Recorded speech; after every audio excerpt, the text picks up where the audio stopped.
हिलवाड़ी क्षेत्र में बड़ी मस्जिद के पास मकान में लगी आग, लाखों रुपए का सामान जलकर हुआ खाक। दमकल की 4 गाड़ियों ने 2 घंटे की मशक्कत के बाद आग पर काबू पाया। उज्जैन के हिलावाड़ी क्षेत्र में सोमवार को एक मकान में भीषण आग लग गई। घटना हिलावाड़ी क्षेत्र में बड़ी मस्जिद के पास गली नंबर 2 की है। मकान मालिक मुबारक हुसैन ने जानकारी देते हुए बताया कि मकान में आग करीब 3 घंटे तक लगी रही, जिसकी वजह से सोफा, फर्नीचर, पेटी, कपड़े पूरी तरह जल गए। यहां करीब 2 से 2.5 लाख रुपए का नुकसान हुआ है।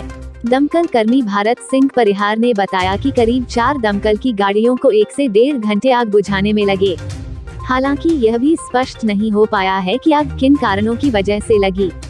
मामले में थाना जीवाजीगंज पुलिस जांच कर रही है।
गिरा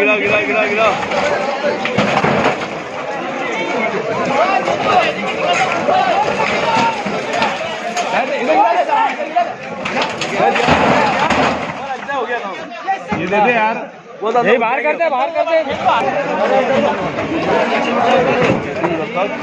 वो गुड्डू में बल्ली बाहर फेंकते उठा के। अरे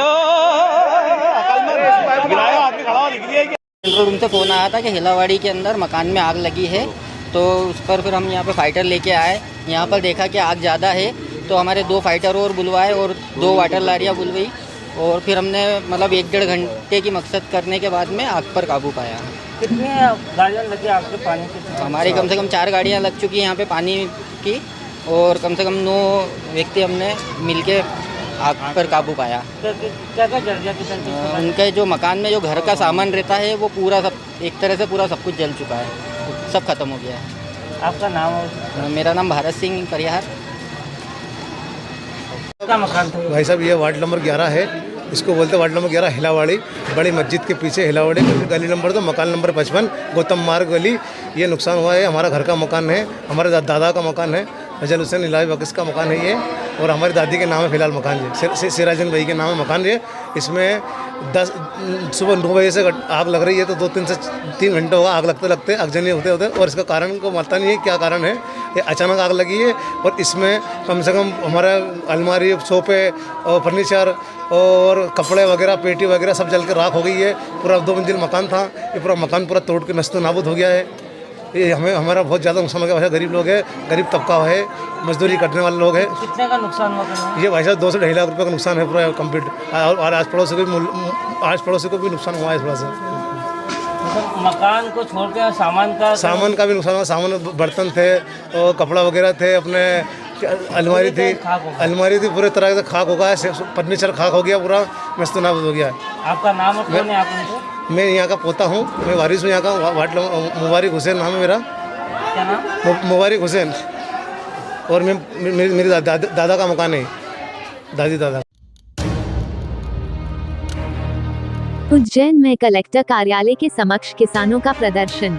उज्जैन ओलावृष्टि से प्रभावित किसानों ने सोमवार को कलेक्टर के दफ्तर के समक्ष कोठी पर प्रदर्शन किया। इस दौरान किसानों ने कृषि मंत्री कमल पटेल को आड़े हाथ लिया।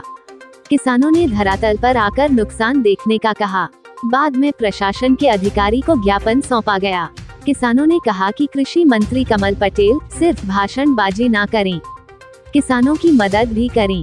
किसानों ने ओलावृष्टि की वजह से हुए नुकसान की भरपाई करने की मांग। किसानों ने कहा, मंत्री कमल पटेल सिर्फ भोपाल से आश्वासन न देते हुए खेत पर आकर नुकसान का आकलन करें। किसानों ने एक समाचार पत्र का नाम लिए बगैर कहा कि उन्होंने ज्वार और मक्का बराबर ओले गिरने का बताया, जबकि दूसरे दिन दोपहर में अधिकारियों के निरीक्षण के दौरान भी नींबू के आकार के ओले उन्हें किसानों ने खेत से उठाकर दिए और बताए थे। किसानों ने कहा कि लहसुन की 50,000 रुपये बीघा की फसल 5,000 की नहीं बची। किसान 7,000 के महीने का बिजली का बिल चुका रहा है। उज्जैन तहसील के 10 गांवों में खराब हुई फसल के मुआवजा की मांग को लेकर किसानों ने कलेक्टर कार्यालय का किया घेराव। उज्जैन तहसील के गांव गोंदिया, लेकोड़ा, हमीरखेड़ी, टकवासा, उमरिया व लिमपिपलिया सहित कई गांवों की फसल 2 दिन पहले हुई ओलावृष्टि से खराब हो गई। इन गांवों के किसानों ने सोमवार को कोठी पैलेस स्थित कलेक्टर कार्यालय का घेराव किया। यहां किसानों की मांग है कि तत्काल सर्वे कर फसल का उचित मुआवजा दिया जाए। फसल का सर्वे न होने के कारण किसान नाराज हो गए और कलेक्टर कार्यालय पर ज्ञापन देने पहुंचे। यहां किसानों ने भारतीय किसान संघ के नेतृत्व में ज्ञापन सौंपा। किसानों की मांग है कि आलू, प्याज और लहसुन की फसल को फसल बीमे के दायरे में लिया जाए ताकि मुआवजा मिल सके। जिला प्रशासन की तानाशाही नहीं चलेगी। जिला प्रशासन होश में आओ। तो उज्जैन जिले के कई क्षेत्रों में असमय बारिश के साथ भयंकर ओलावृष्टि हुई थी, जिसमें लहसुन, प्याज, खासकर चने और गेहूं की फसलों को पूरी तरह से बर्बाद कर दिया गया है।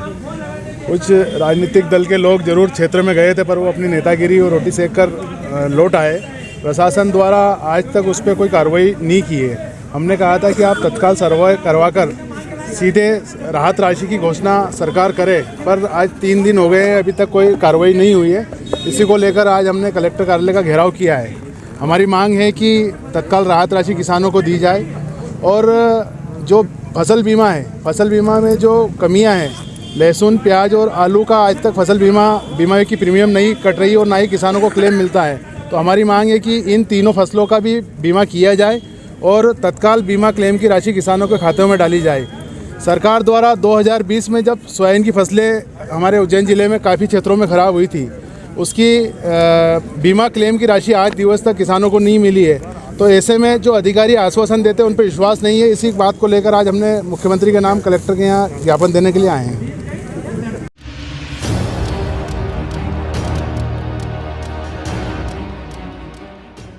कोरोना संक्रमण रोकने को लेकर कोठी पैलेस स्थित बृहस्पति भवन में पुलिस प्रशासन और स्वास्थ्य विभाग की हुई बैठक। उज्जैन के बृहस्पति भवन में सोमवार को एक महत्वपूर्ण बैठक आयोजित की गई।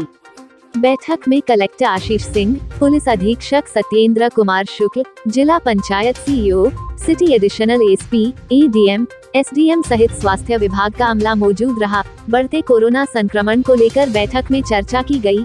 यहाँ वैक्सीनेशन पर जोर देने, कोरोना गाइडलाइन का पालन करवाने और होम क्वारंटाइन के मरीजों को घर से बाहर नहीं निकलने देने पर सख्ती करने का निर्णय लिया।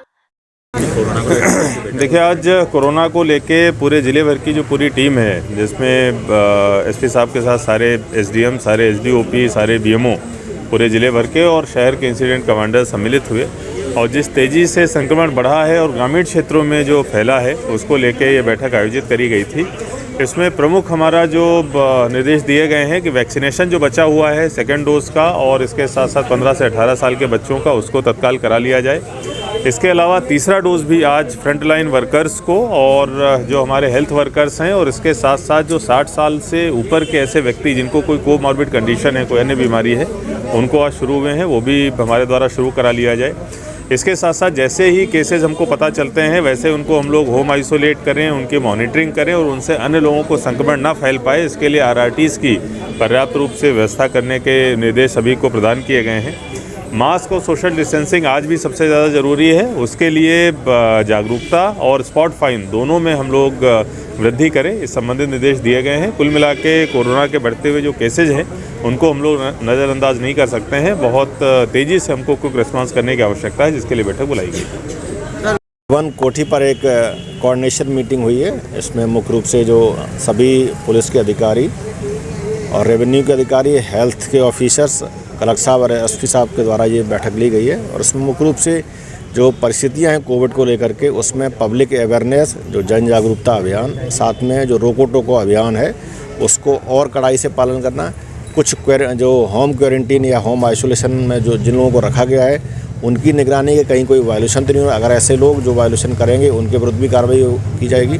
साथ में यदि कोई पब्लिक प्लेसेस पर जो मास्क नहीं लगाते हैं या सोशल डिस्टेंसिंग का पालन नहीं करते हैं तो उनके ऊपर और जुर्माना की जो कार्रवाई जो अभी की जा रही है उसको और बढ़ाया जाएगा। और साथ में आज से जो प्रिकॉशनरी डोज जो हेल्थ वर्कर्स और जो फ्रंट लाइन वर्कर्स हैं उनको जो लगाने के वो भी अभियान आज से प्रारंभ होगा। इसके अलावा जो मोर देन 60 ईयर्स के जो लोग हैं, जो 60 साल से अधिक के ऐसे लोग हैं, उनको भी इसमें जो नया प्रिकॉशनरी डोज है उसमें शामिल किया जा रहा है। सर आज जो देश विदेश गांव शहर सब पे नजर, सबकी खबर, नया रूप है, नए है रंग, सबको समेटे अपने संग।